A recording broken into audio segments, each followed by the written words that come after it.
I'm also very passionate about marketing and SEO. We've led a lot of different projects in the past on both starting from a design or a concept into building the actual web application and launching on the marketplace, so on the web and on the App Store, Play Store. We started working with Doug several years ago on the application, and since then we've just really been focusing on getting this product launched and making it all happen. So we're really the backbone of the application, and you will be able to see exactly what we've built so far on both the onboarding component, gathering all the information from a company, and putting it all on screen and seeing the magic happen on the report.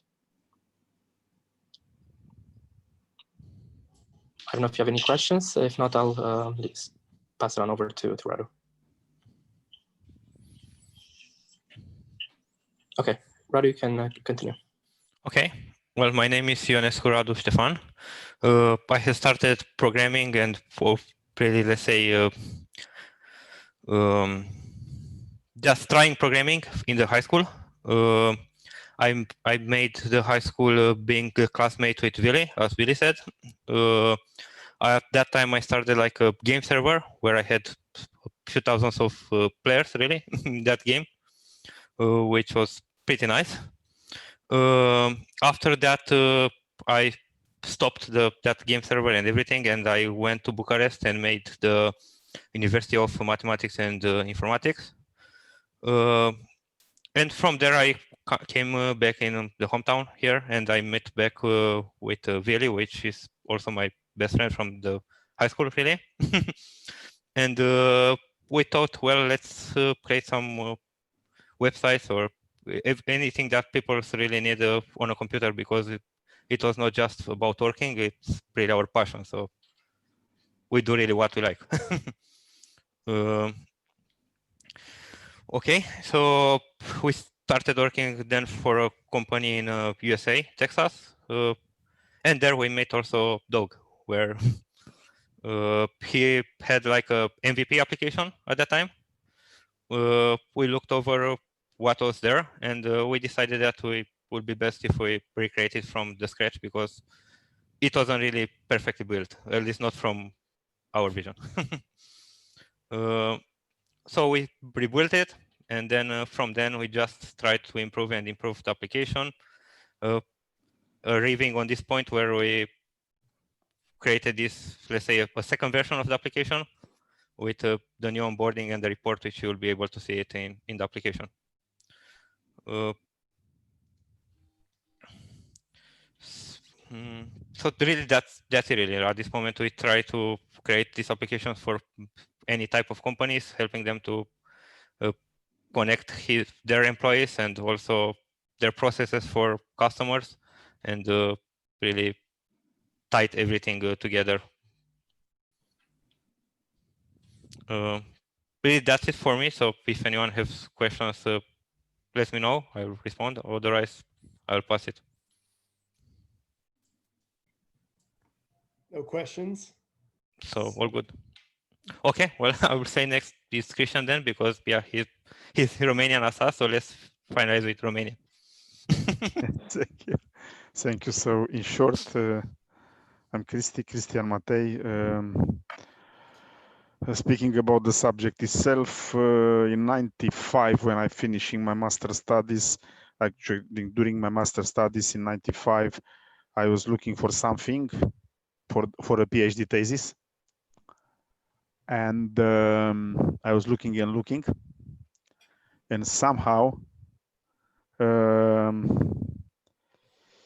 discovered the book in that time of Michael Hammer, Reengineering the Corporation. I was reading that book in the next night, and that was it until today. I built my PhD thesis based on organizational architecture reengineering, which I finished in 2002. Meanwhile, I work after this moment in time. I work also before, but after this moment in time, I was roughly the reengineering coordinator for ABB in this part of Europe before 2000. Then I was the Alstom global coordinator for many years for everything related to quality, continuous improvement, and so on. This is how I based on the engineering background, I was adding the Lean Six Sigma black belt and then master black belt level at the group of Alstom and then with Six Sigma Academy in States for different reasons. Then I was the global coordinator for General Electric for learning and development for this type of community. So the same thing, and also their master black belt worldwide. It was the same also master black belt position, including the global coordination, quality continuous improvement on Alstom many years. In parallel with all these things from 96 to 2006, I was freelancing all these topics. Then in 2006, I was building the first company here in Romania, Advanced Thinking, speaking about all these subjects. And in 2017, for political reasons in terms of towards GE, the second advanced thinking company, which is Advanced Thinking Switzerland in the name, GmbH in Switzerland. Somehow 2000 something, 5, something like 4, 5, 6, I met Steve. And yeah, we did several things together over the years. And then some time ago, Steve told me, Christy, you know me, I never involve myself in IT issues in order to be IT development software, in order to be, let's say, to be transparent and to be able to give the right advices to my customers. However, I met two guys back in Denver, in Colorado, and I feel that that's something interesting. And yeah, okay, I said okay. Then Steve asked me if I would like to join. I flew together with Steve and meeting also James in Denver, and then hours later Doug and Mitch, and basically here we are. This is the very short version from my side. Really pleased to be here, and yeah. Then for sure, during this journey, like all of you, I met a lot of people, which I think I'm resonating with them. One of them is here, my friend Mohammed. There are other people which somehow I met the connection to Doug and the team, which are resonating. David, for example. And yeah, also the guy back in Rio, Joao, also people which I met over the years, and somehow, yeah, there are a lot of others like all of you, but yeah, anyhow, happy to be here and looking forward to the best. Great. Mohammed, you want to introduce? Oh, you're on mute. You're on muted. mute. You're muted. Together with the mic, right? So my name is Mohamed. Not my background. I'm from study standpoint. I'm an engineer in computer science applied to company management with a master of business administration. I spent over 10 years within Caterpillar, mainly worldwide position within supply chain. I ended my journey within Caterpillar in what we called earlier the supplier development part, meaning developing organization through quality, logistic, development, management, various area. During my journey in CAT, basically CAT is definitely a Six Sigma company. So I've been vaccinated also.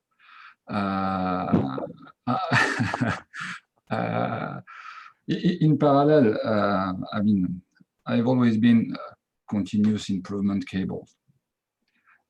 So this is something that it's definitely in me, not to lose time, so basically during this experience, I've been in charge of addressing various issues, cross-functional collaboration, turnover improvement, quality issues, I mean, normal business as usual. Then I've been hired by Alstom, 2010, something like this. Basically, the challenge was to build a supply chain organization.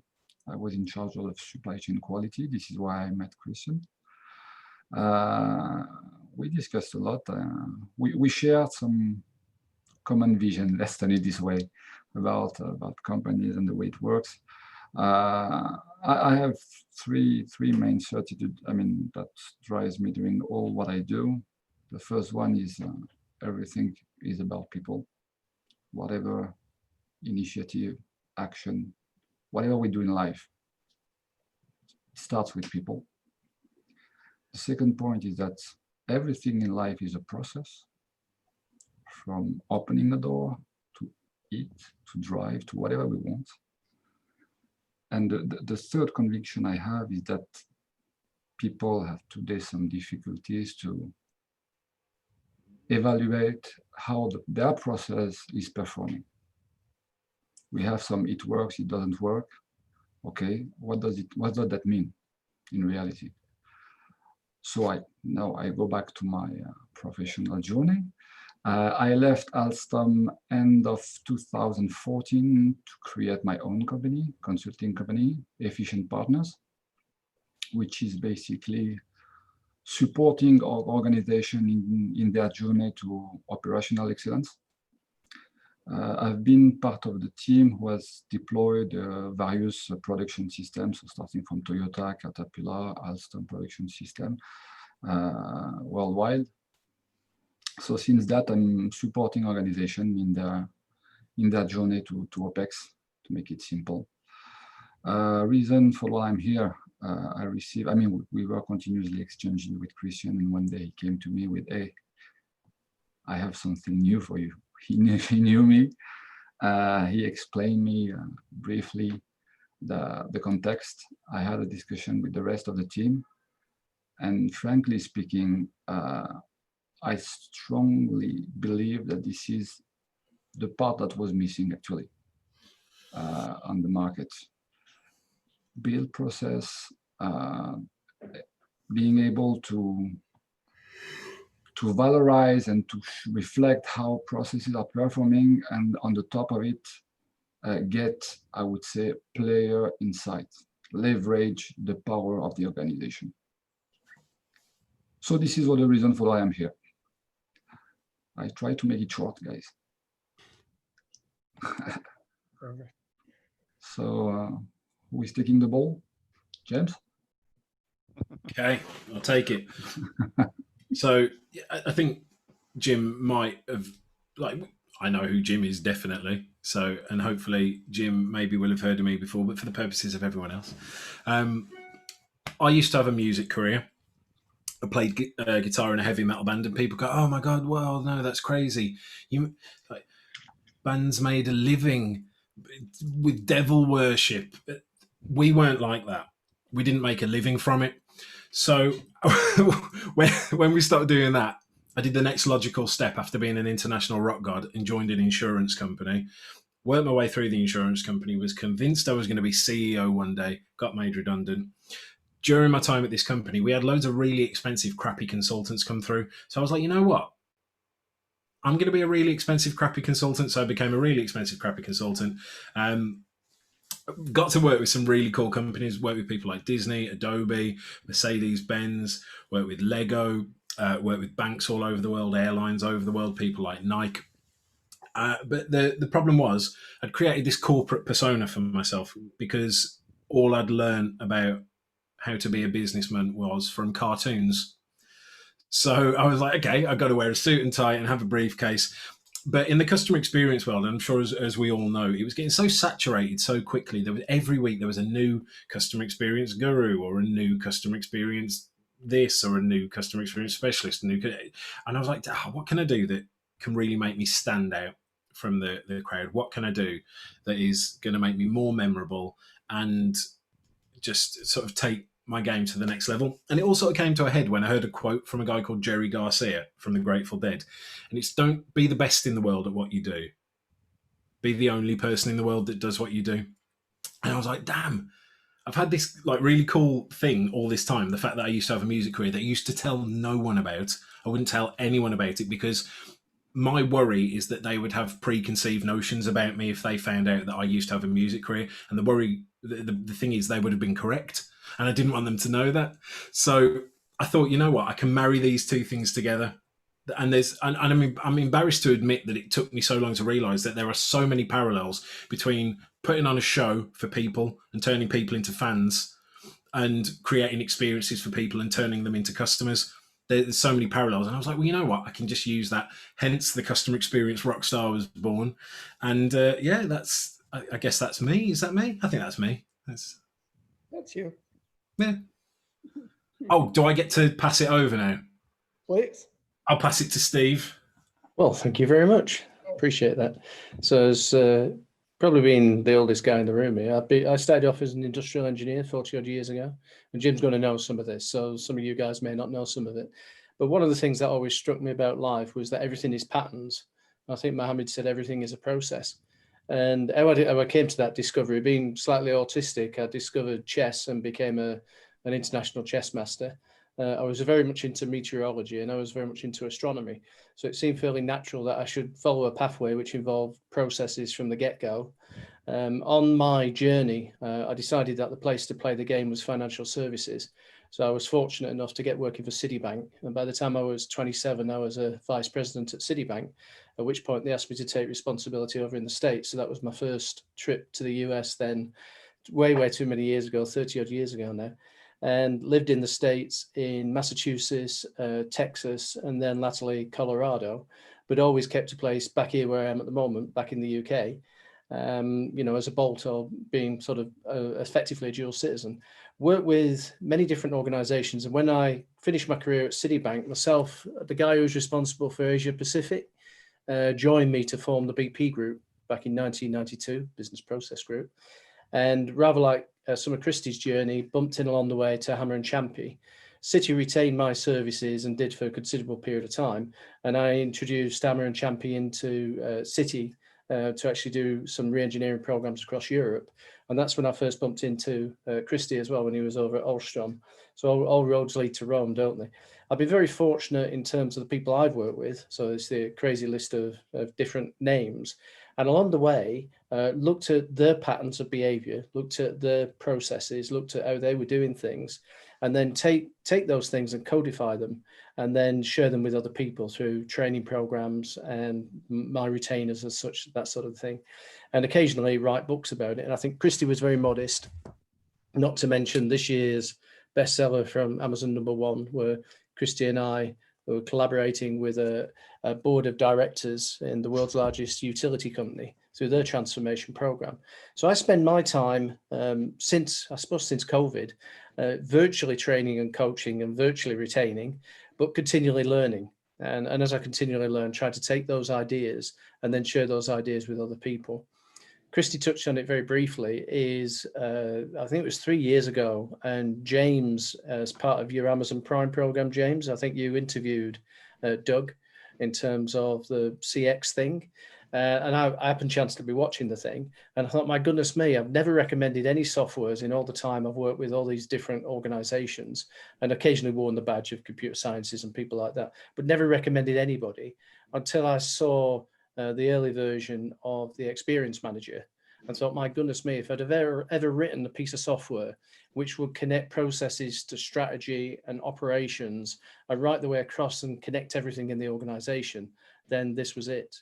So I was immediately, smitten with the whole idea, and that's where I got involved and progressively hope to be influencing the direction the product's taken, and introduced other people through the training programs, particularly in this last 12 months, people who qualify as certified process professionals and accredited customer experience people to adopt the product. So that's really me. As I say, I still play chess, and I know, as Jim probably knows, I know people like Alan Treffler, who's an international chess master as well. And I think for any of us who've been in the process world for so long, it is all just patterns. And if we can understand those patterns and share those patterns, the successful ones, with other people, then we'll go a long way. So usual sort of things. I'm a Lean Six Sigma Master Black Belt, got that from Smith's Engineering, got various qualifications, but it's always been about patterns. I know we call it process, but it's always been about how do you connect the dots to success. So I think that's me. Jim, would you like to share your word with everybody? Sure, and thanks everybody for letting me understand where you're coming from and what your background is, and certainly what your passions are. And I'm particularly jealous of James because I own guitars but can't play them yet. You've obviously never seen me play then, because I own plenty of guitars and also still cannot play them yet. Okay, good. So my background is I put myself through college by programming because my parents didn't have much. So I ended up doing assembler programming, autocoder programming, and COBOL programming while I was going to school. And I was very fortunate to land at a company called Northwestern Financial Network, which at that time was Northwestern Mutual Life. And their belief was that technology was something that helped the client, helped them save money, and they were a strong believer in being on the bleeding edge of technology and then implementing it pretty aggressively. So I was very fortunate that they were a cash cow. Most of the that worked at insurance companies don't like taking risks, and I'm a big time risk taker. I used to be a free climber, and a motorcycle racer. So I'm kind of like on the edge kind of guy, and I would work on all the new projects. They would let me have a piece of technology and do something with it. And plus, I did regular programming for them and things like annuities, insurance, investments, securities, mortgages. So I spent 18 years at Northwestern, and I basically outgrew the city of Milwaukee, Wisconsin, because it was the best company, the best job, and I had 7 kids. So I had to come up with ways of generating revenue. So I went to work for another leading edge company called American Express. And while they had a great image, they internally had bollocksed up their processes so bad. And by the way, one of the key pieces at Northwestern Mutual is I worked on an underwriter workbench that had AI in it, process in it. Very, very early, we wrote a lot of our own stuff. It had the idea of in essence, an employee journey, depending upon which employee it was. And it followed the journey of a policy and tried to make that more efficient. So that attracted Amex to me. And for every card in every country, they had a system. They used the clone and go approach to creating programs. And they had a cost issue that was so bad that they couldn't compete with Visa or MasterCard. So their discount rate was ridiculous. They were losing money, they were losing clients, and they decided to consolidate on an international system. That goal wasn't quite met. It was one for the US and one for the rest of the world, but it had the idea of core rules and core processes, and using information engineering, which was kind of a data-driven, but it became very apparent that processes dominated. And we generated the world's largest model-driven system till mobile overtook us 5 years later. And after that project was done and Amex spent $500 million trying to fix itself, they were able to downstream lower their discount rate to match Visa through this consolidation. So their costs were roaring and eating them alive. And so now they've got their costs under control, thank God, because it's a shrinking world, because there's more competitors. And after that, I was, it was a 4.5-year project. And I said, well, where can I go next to learn? So I went to Gartner and I covered model-driven application development. I covered integration. I covered our early RPA, covered repositories and metadata. And the opportunity came up to define the BPM practice at Gartner. BPM was around before Gartner claimed that it invented it. You know, it was around in a number of different workflow coalition was one aspect of it. Hammer failed miserably, not because what he was saying was wrong, it was right. Companies just didn't have the need or the chutzpah to change their processes. I mean, Amex had to change its processes or go under. Northwestern Mutual changed its processes so it could be more competitive and it could beat all the other stock companies and all the other mutual companies, and they've always been in the top 5. So the question is, you know, how do you compete? And I thought that process was crucial. I still think, and back then, I thought AI was going to be crucial, but we were in the middle of an AI winter. So everybody's heard of Gartner hype cycles, right? I invented the hype cycle and I traded Jackie Fenn, who covered AI. I wanted AI under my belt, and I wanted to restart it just like we started process. And I haven't been in the process game long, in that Gartner started recognizing it in the year 2000, and I left Gartner in 2013. So only 13 years, you know, in the BPM game. But AI was my next thing, and Gartner didn't believe in it, so I left them. The other thing is I wanted to work part-time, and they said, why don't you go pound sand, Mr. Seiner? We know you're the #1 analyst and you bring in more revenue and you do more inquiries, and people like your writing, so do we, but you're gonna work for us full-time or die. So I'm an artist part-time, and that, and by the way, that business is doing well. I guess people are at home looking at their 4 walls going like, God, I need something new on the wall besides a new guitar.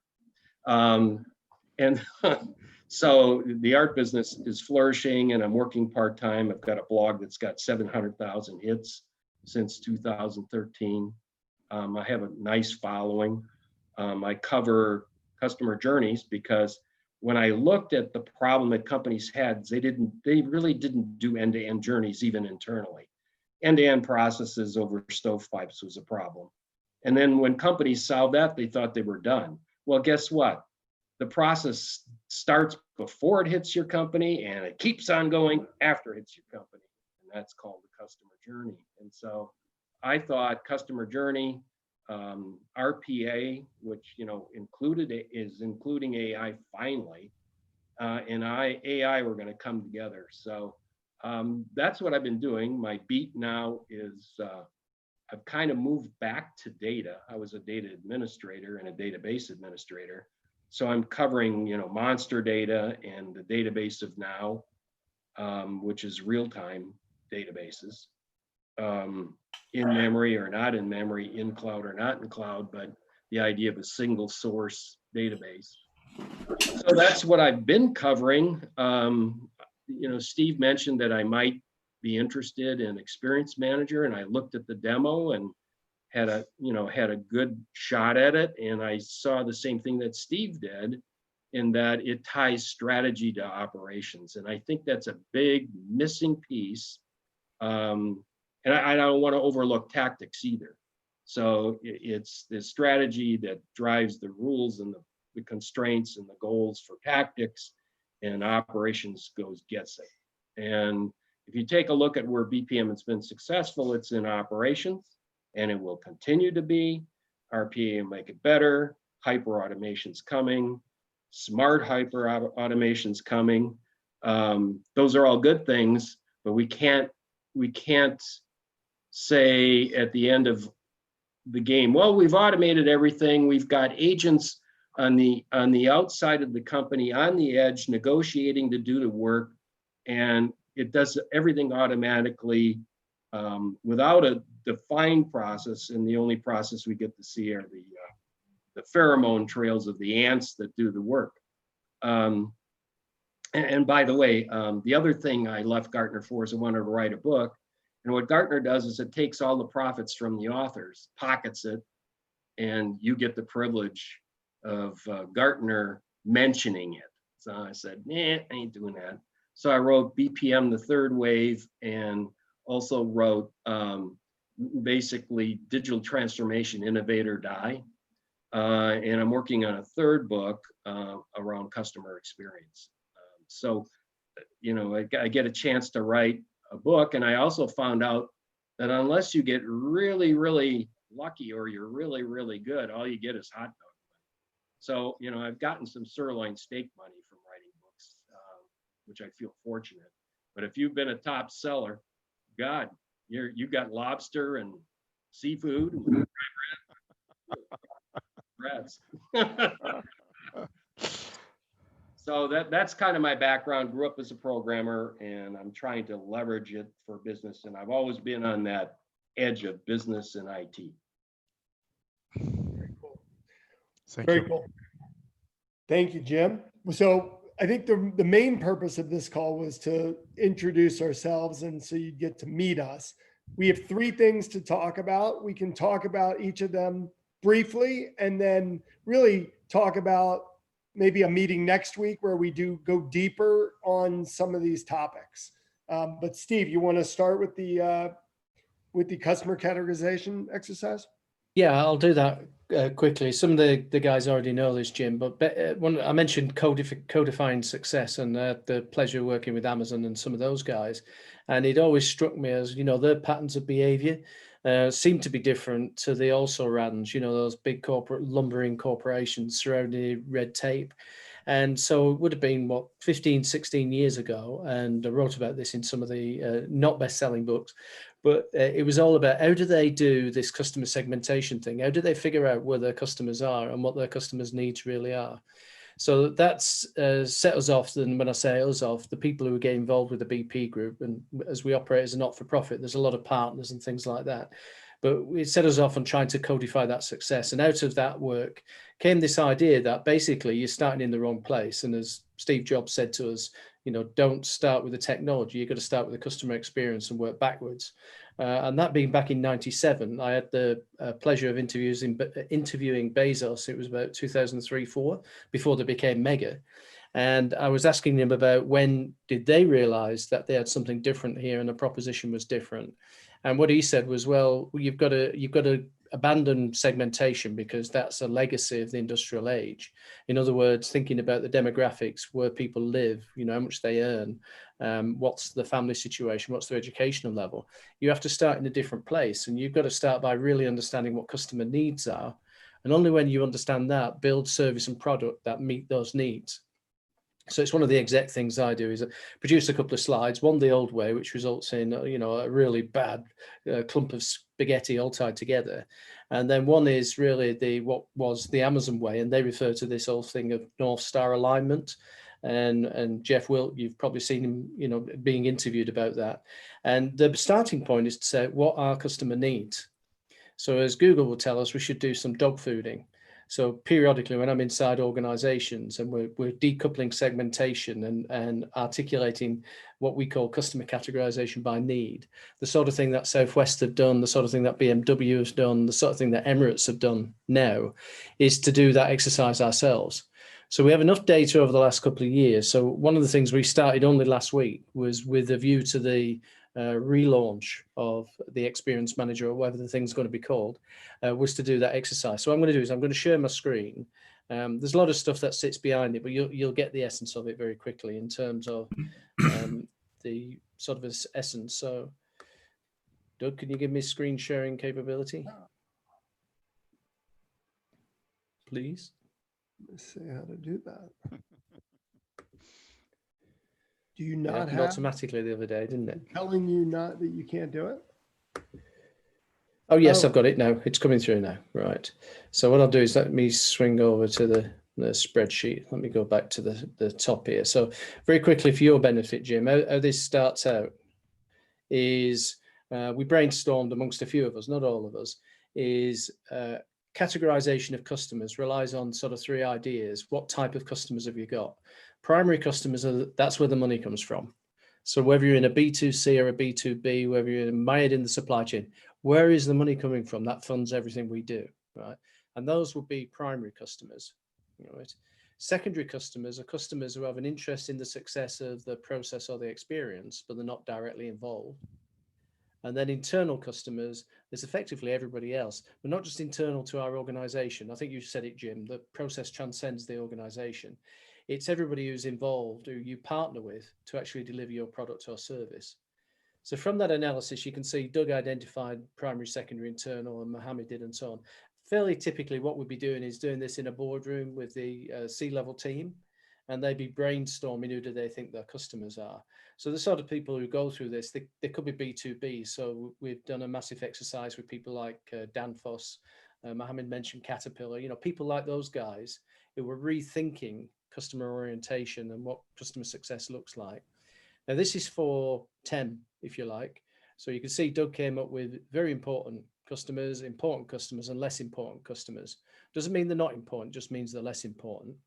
And then when you normalize this, when you take that to the next level, what you can then do is come up with a list of intended primary customers. You know, that's where the money's coming from. And what do they look like? So what you should be seeing on screen, there are 6 primary categories under column E. And those, again, from that brainstorming exercise, it doesn't mean it's a comprehensive list. It just means it's the list as it is at the moment. And then on the columns F and G, fairly typically what we do when we're doing this from a consulting point of view is say, okay, in terms of reaching into that customer base, how would you prioritize them? So in this instance, I took 2 prioritization. One of them was revenue potential, and then the other was ease of access, right? And I'll talk about that in a minute or two. So you can see the more dollar signs there are in the more the potential is around revenue, and the more in terms of access, the more ease there are, the more likely it is that we can get our ins into those organizations. So I was interested then, and Doug and I only talked about this yesterday, in terms of the last 2 years' use of the product as it stands, who's got involved? And my role in that, and to a certain extent, James's role in that, has been through our professional qualification programs, is enabling people to get their hands onto the product as it stood, and then beginning to use it in their live environments. And then come back to this analysis from this week and then say, so who are those people? And how accessible are they in terms of us saying, look, let's take what the product you've got at the moment, you've built it for a process in your organization. Now, how would you scale that? How's the licensing going to work? How are you going to grow this across the organization to connect the C-level and the strategic imperatives with the day-to-day operational tactics and, you know, the things that are going on at a process level in the organization? So I'm going through this ultra quick. If there's any questions, you know, stop me. So let's skip to C, which is the work around, and Doug and I were just talking when you came on, Jim, about this, and there's like 2 years worth of data on this. But what I did, I wanted to understand which companies have engaged around the product already, right, and have got active users, and where are those companies?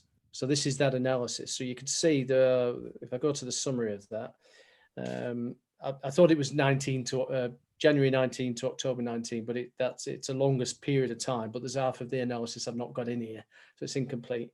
But it gives you some idea. There's 200 plus companies represented as users of TEM. 60 or 70% of those people who come through either James's training programs, the ACXS, or some of the BP Group ones, the ACXM, the Certified Process Professional Master, and so on. And they're active licensed users.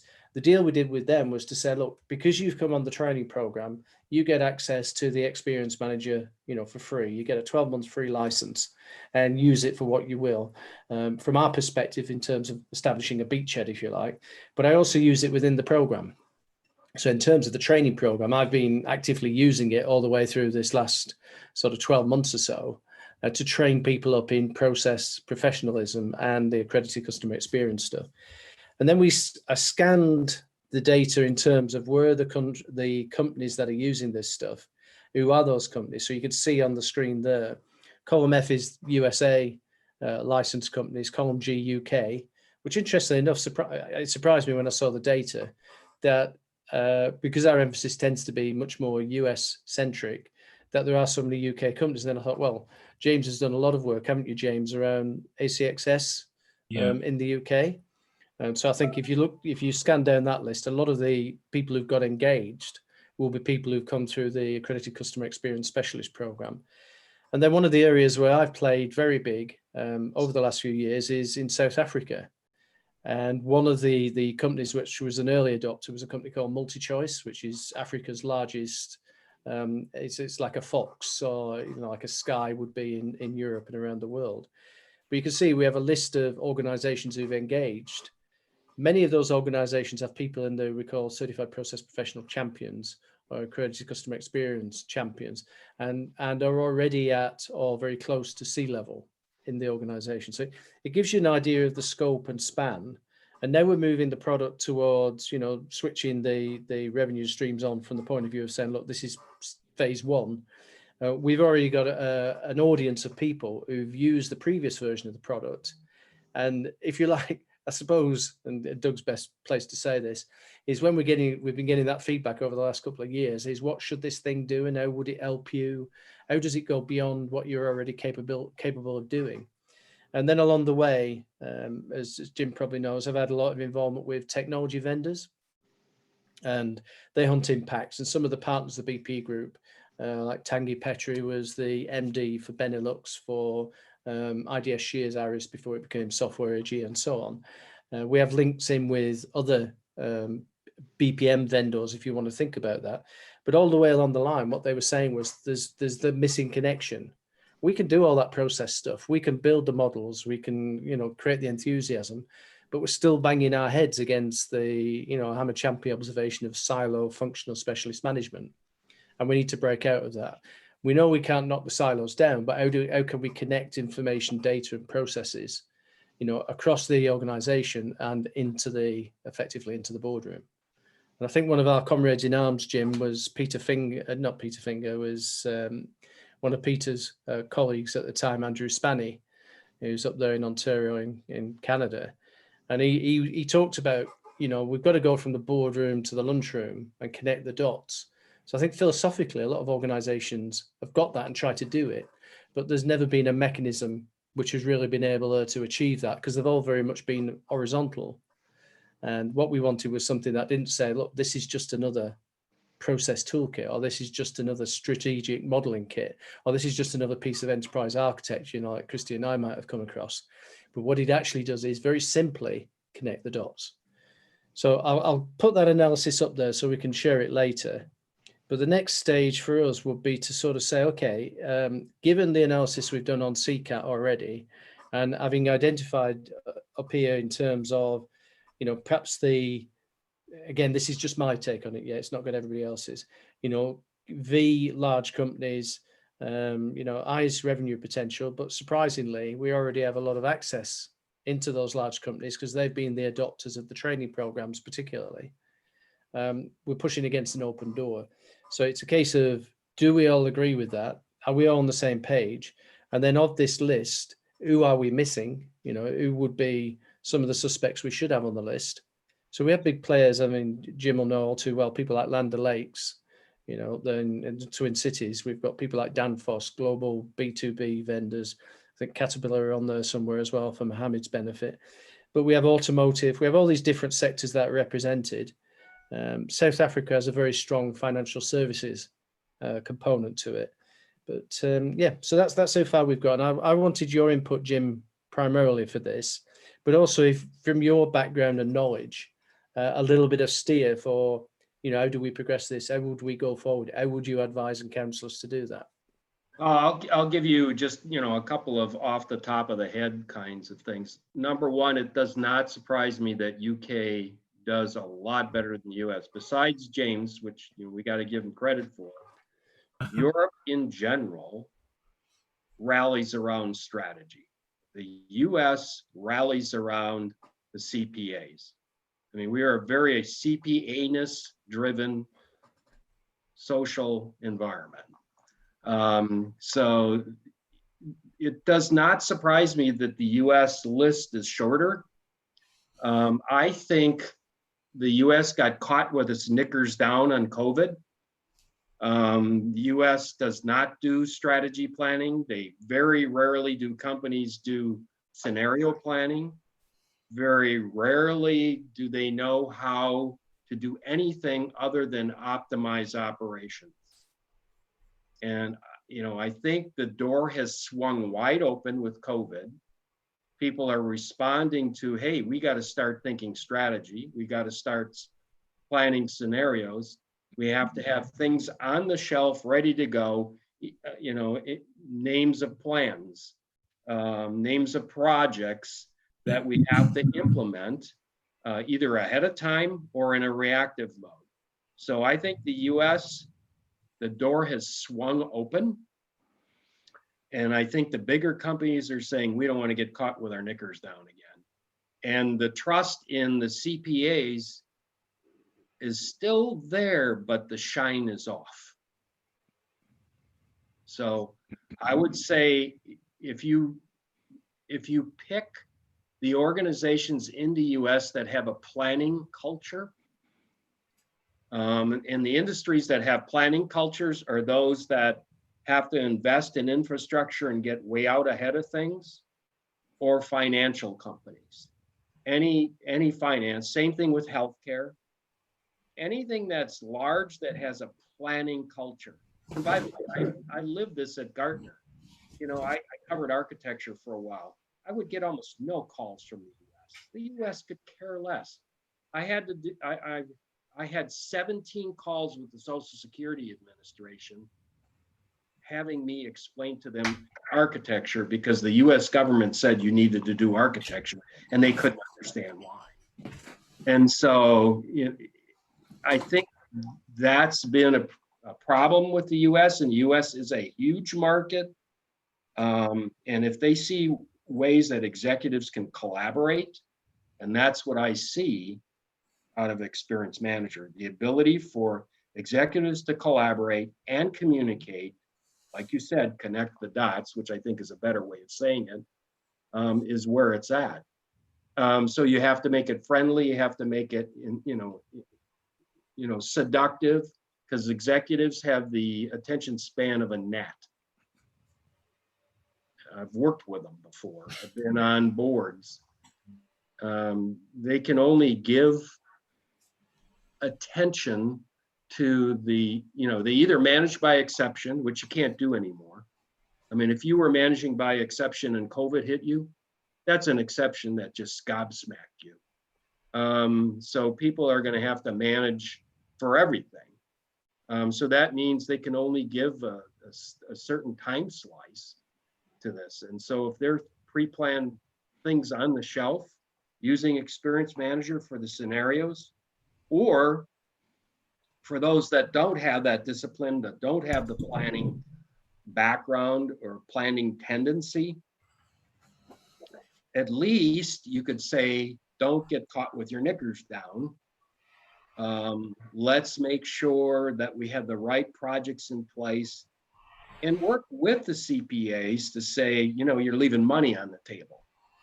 And those are the short-sighted, short-term, unit cost focused kind of guys. I don't know if that helped, but oh no, that is guys. I got to jump in here. I've got to go now. Can we do another call another time to talk about the branding stuff? Because I really want to be involved in it. We are, and will you just send me your availability for next week? I'm going to ask everyone to send me their availability because we are. Right, I got to run. Literally, I got to go right now. This second. No problem, James. Take care. take care. Jim, Christian here. May I ask your opinion about potential integration, or how do you see the symbiosis between, let's say, the already consecrated business process, let's say, modeling tools? For example, Steve mentioned Aris, or the French equivalent of it, Mega, or I don't know, so big and already serious, very good, let's say, presence on the market. So the business process modeling side of it, with how you see the Experience Manager in this moment. Well, I think it has a uniqueness, but we're going to have to educate people on that, because otherwise going to say, well, you're gonna model, you know, draw me pictures, okay. You know, people that are convinced that they need to model want to model as short a time as possible so they can throw it over to an operational execution tool. I'm sorry, but that's how people have behaved. So the question is, do you want to lash yourself to the modeling market? And my reaction is, no, you want to partner with them. Do you want to lash yourself to the architecture market? My answer is no, but you want to partner with them. Do you want to lash with the BPM companies? Well, they would view you as competitor because, you know, all the companies that were missing modeling bought it. You know, Nintex, you know, one of the highest, fastest rising process companies in my purview, you know, bought a modeling tool. Now they've bought K2. So unless you can show them some real differences and some real case studies that helps them take their processes to the executive circle, they're not going to want to partner with you. And the same thing with the modeling tools. I mean, there are very few tools that I would use to compete with you. The only one that makes any sense is Trisotech, and they're so focused on being, you know, compatible with standards, you know, BPMN, DMN. You know, I mean, that stuff's cool, and we'll have to be able to do that, but we'll need a partner to do that. I mean, out of this will come some processes, but also projects and also new goals. So how do you associate projects with goals? I think the missing ingredient in all of industry is linking to goals. That includes customer journeys, that includes processes, and those goals need to be driven by scenarios. You know, what would the goals be under COVID? Would it be different and when we didn't have a pandemic? Yeah, big time. What would the goals be if we had hyperinflation? Much different than they are today. What would the goals be if we had hyper disinflation? Goals would be much different. The CPAs would rule. You know, we'd have CPA flags like we have Trump flags over here. So I think the missing ingredient is goals and constraints. And when we start getting into self-assembled processes, which we're headed towards with agent edge technology, there's a lot of activity that's going to happen out on the edge, particularly with IoT, supply chain, where things will be, you know, there'll be freedom levels at the edge for smart agents or bots to decide what their role is going to be in a emergent process, not a fixed process, an emergent process. So I don't see anybody built for emergence. You have the capability to be built for emergence. And I think we're headed towards emergence. I mean, today it's COVID. Tomorrow it's a volcano cooling off all of Chile. Oh, there's a border war that breaks out between Taiwan and China. What do we do? You know, I see Europe is fairly stable, but I mean, I could see Iraq and Russia go into the Middle East. You know, buddy up and let's clean up. Let's get that away. So thank you. So do we have anything for emergence? Yours is the only tool that I think would work for emergence. And you know, I think Trisotech could too, but they're just not focused on it.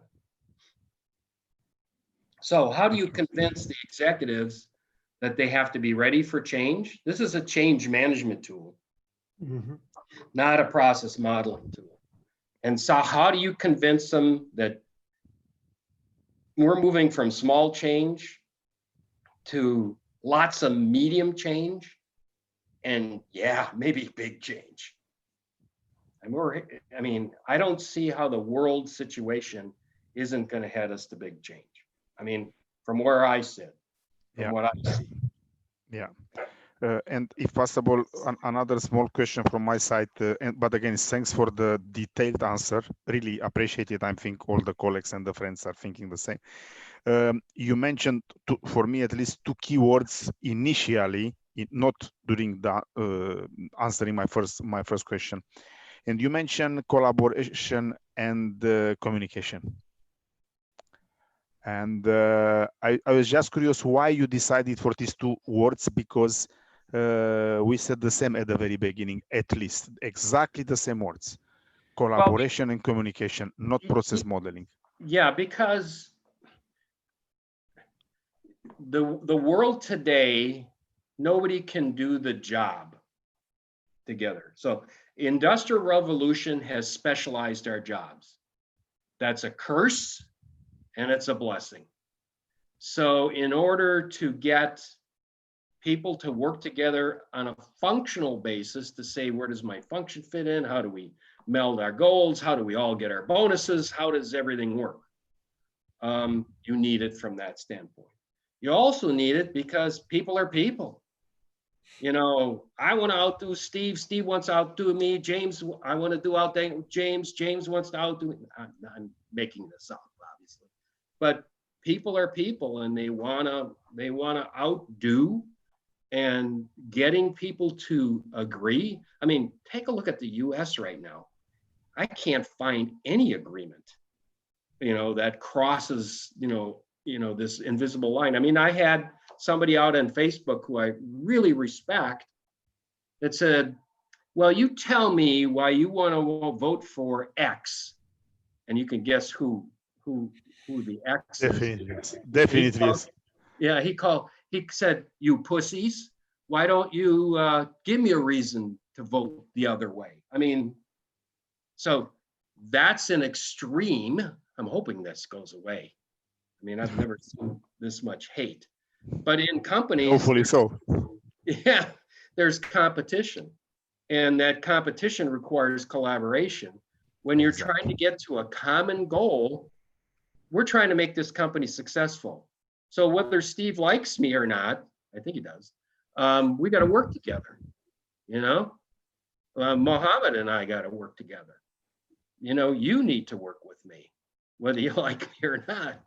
So, you know, this collaboration is important. And once we collaborate, a lot of projects fail because of lack of communication. I saw a $500 million company or project almost fail because we couldn't communicate. So what we did, we put people on airplanes with charts, you know, and said, you know, roll down charts saying, this is where we're heading. Here's why we're heading. This is why we need your input. This is what you need to do, Spain, to make us successful. And then we'd go over to, you know, Poland and do the same thing. And then we'd go to Brazil and do the same thing. And everybody had something different. And so we rolled and collaborated and then communicated the output from that. But that project almost failed. Can you imagine throwing away $500 million? I mean, you can buy a lot of bubble gum and currywurst. That's what be on my list for that money. So thank you. Yeah. So that's why I think it's really important. And if you think about what change is collaboration and change is communication. I mean, there's more to it than that, because now you got to get people to want to change. So there's motivational issues. There's how do you know, you always give it to the people that like change. I'm one of those people. I love change. My wife hates change, just hates it. So what you have to do is I have to show my wife somebody who's not crazy like me that likes change, but somebody that really doesn't like change who has adapted. So you have to kind of look at the group in front of you. There's the always wannas and the never gonnas. And then there's a whole bunch of people, the majority in the middle, the fast followers and the followers, and you have to work that through. And a big piece of that is collaboration and communication. And if you take a look at what we built our systems on, it's all about standard systems.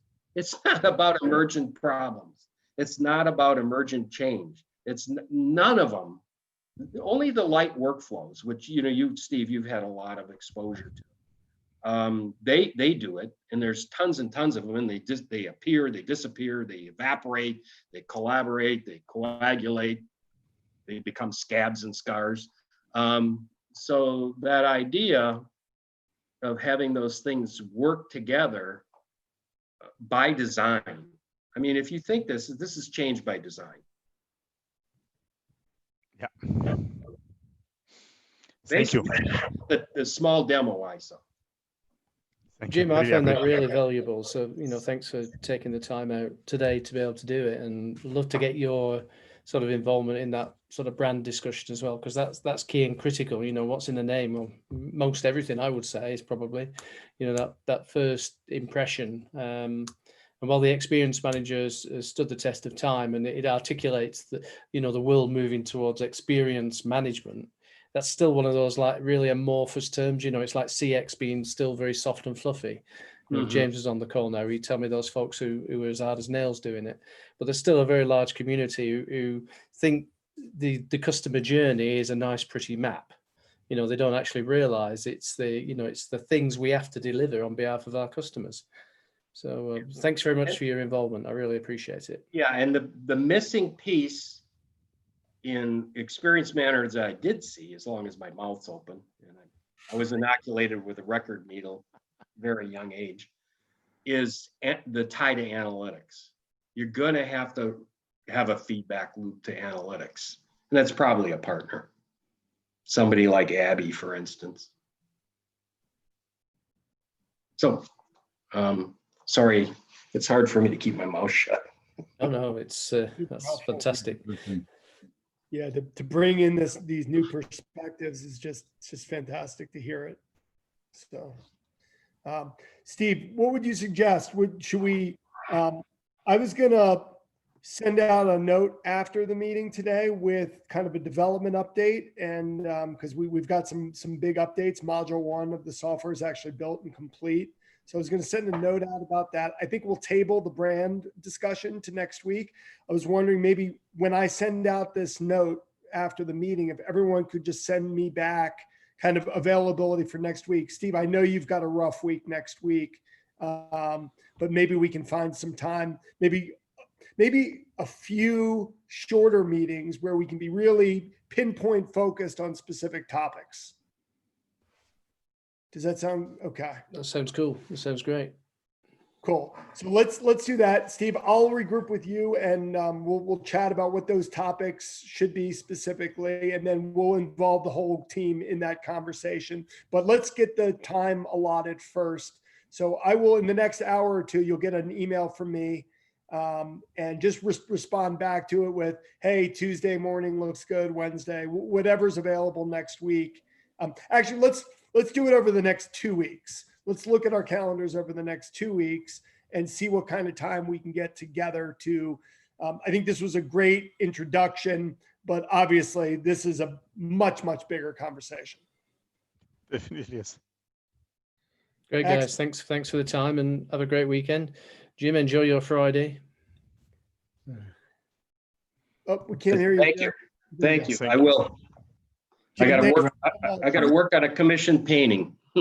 Oh, good. I must talk. We'll talk offline about that, because I do want to get some of that artwork. Okay, great. A new customer. I hope my experience is good. Cheers, guys. Talk to you soon. Okay, thanks cheers. a lot. Thank you. Bye-bye. Thank you. Thank you, everyone. Really a pleasure. Bye-bye. Bye-bye. Bye.